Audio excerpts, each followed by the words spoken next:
So the trailer for the new Star Wars Kenobi series just dropped, and it's a hotly anticipated property by a lot of people, and I'm one of them, so I wanted to talk briefly about this trailer and try and break it down. Not from a lore perspective or anything, not spotting Easter eggs, that's not really my specialty.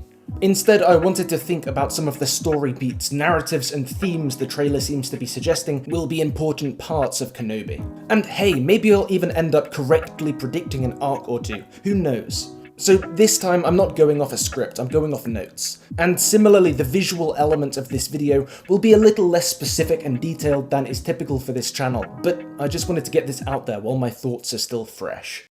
So going off this trailer, one thing I think the Kenobi series will be doing is exploring the tension between the Jedi Code and the emotions it tends to preclude. This is a tension which has always existed to some degree or another, even in the prequels where this aspect of Jedidom was clarified for the first time. No attachments, but the Jedi had Padawans. Obi-Wan trains Anakin in part because of his fondness for Qui-Gon, and from episode 2 onwards, we see that Obi-Wan and Anakin have grown very close.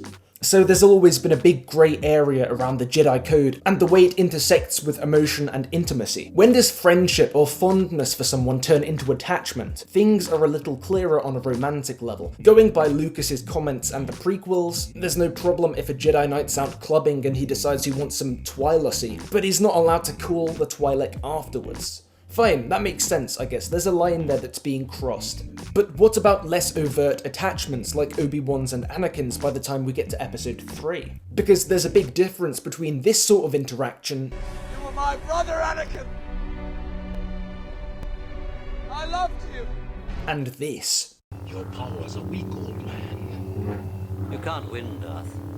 If you strike me down, I shall become more powerful than you can possibly imagine.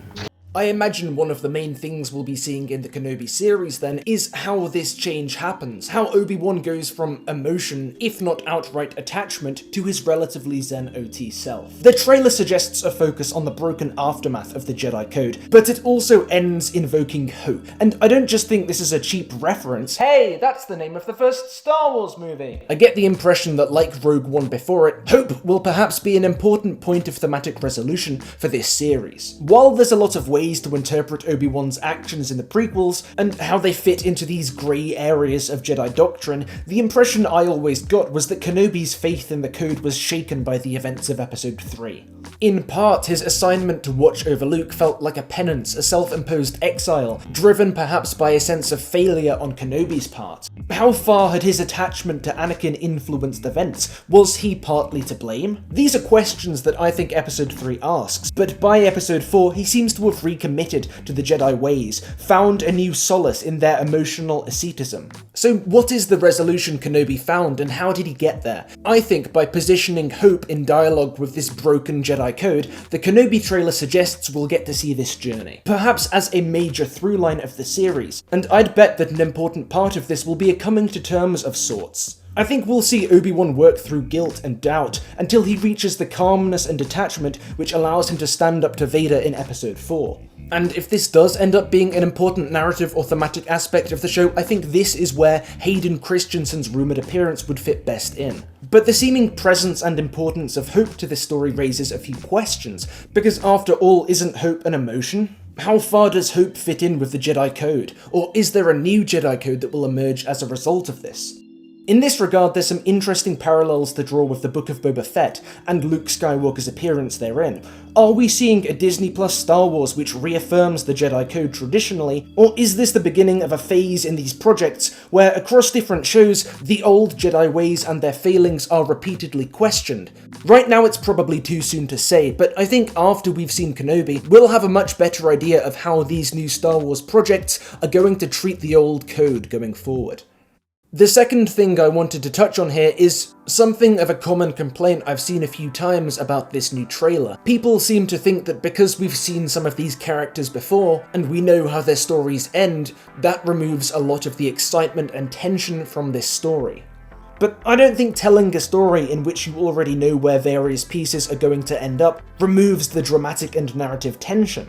Maybe one of the reasons I feel this way is because the only characters I recognised were Luke and Kenobi. I'm still slogging through Season 1 of the Clone Wars after all, but good storytelling isn't always about the suspense and intrigue of how a character's life is ultimately going to end.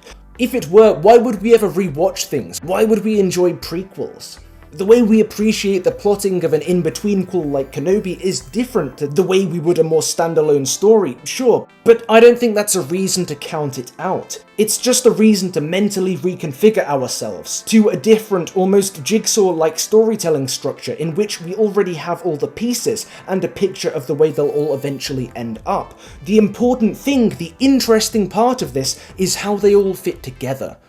So that's what I'm hoping to see from Kenobi after watching this first trailer. A character confronting tragedy and trying to find out if he's flawed, if his code was flawed, or if both were, or if neither were. An exploration of guilt, of faith, and a story about a man making peace with all of this. A show less about where someone ends up, but instead how and why they got there. So that's pretty much it for my initial thoughts. But I'm looking forward to coming back to this video in 3 months' time and seeing just how wrong I was. So thanks for watching, and please let me know what you thought of this unscripted quick take format, because if people enjoy it, you know, hey, maybe I'll make more. But for now, that's that, so thanks to all my patrons on screen now, especially Ian Fifield, and I'll get out of your hair.